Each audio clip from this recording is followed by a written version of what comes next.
had another question that came in that a friend who I haven't heard from in a while says, is it true that children who have been in ABA type programs are more susceptible to abuse due to the fact that they are generally not allowed to say no or object, even if something feels uncomfortable to them? It's a great question, and I'm glad that you asked it. If it's quality ABA, and if ABA is done really well, then no. It would not make them more likely and more susceptible to abuse due to the fact that they would not be allowed to say no. Because I can tell you that my son had the best top quality ABA from CARD, and I watched it all on a monitor, or as much of it as I could, because sometimes it was my husband there watching it. And my son was taught specifically how to say no. Now, there's a very specific thing, because there are times in ABA when we don't allow a child to escape. But they're taught not to escape things that are like not doing their homework. And they can say no, but they have to ask for a break, and then they can take a break, right? So that's the difference. We give them skills to be able to say, I can't do this right now, or this doesn't feel right, but that they have to find a way to communicate that either through an iPad or through text or through PECS or through vocal language or through sign language. We give them a way to communicate that. So I know it's a dicey thing, but having watched it, I can tell you that I feel like my son, having been through a good ABA program, is 100 times less likely to have any of those things happen. There was a danger program that was run with him that was so extensive that at one point, first we did a practice run where we went to a Target. We told the manager we're going to be doing this. I was with him and his therapist, and we were in an aisle, and we had already told him at some point, Mommy's going to go away, and then you're going to have to remember all the things that you've been taught to find her.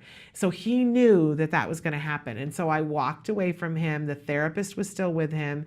She prompted him when needed to. He went to the desk. It was so cute because he said to the person behind the desk, can you please page my mom? I think she's lost.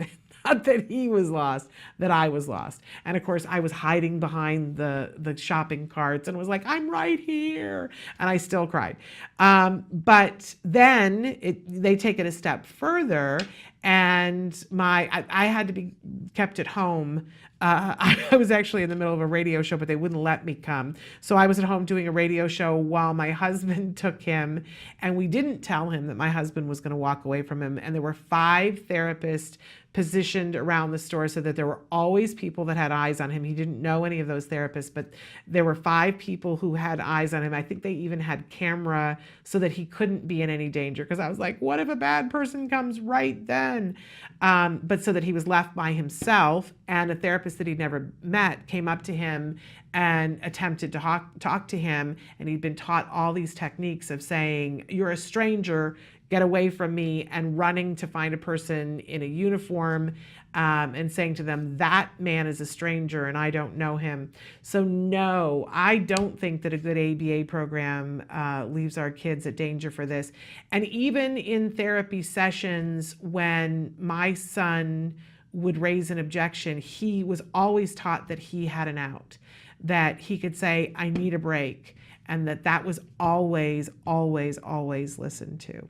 So I think it's such a good question, and I'm so glad that you asked, because I think a lot of times people are afraid of that. Well, if I teach compliance, then my child will be a danger for predators. But you see, compliance taught well teaches a child to do things that get them a reward from people they know, not from people they don't know. And in fact, you teach compliance that when a stranger asks you to do that thing, that's a stranger, and they're taught exactly what stranger danger is and who a stranger is. So, and it's not compliance just for compliance sake. It's compliance because it's meaningful to them, and that's what ABA does that's really well.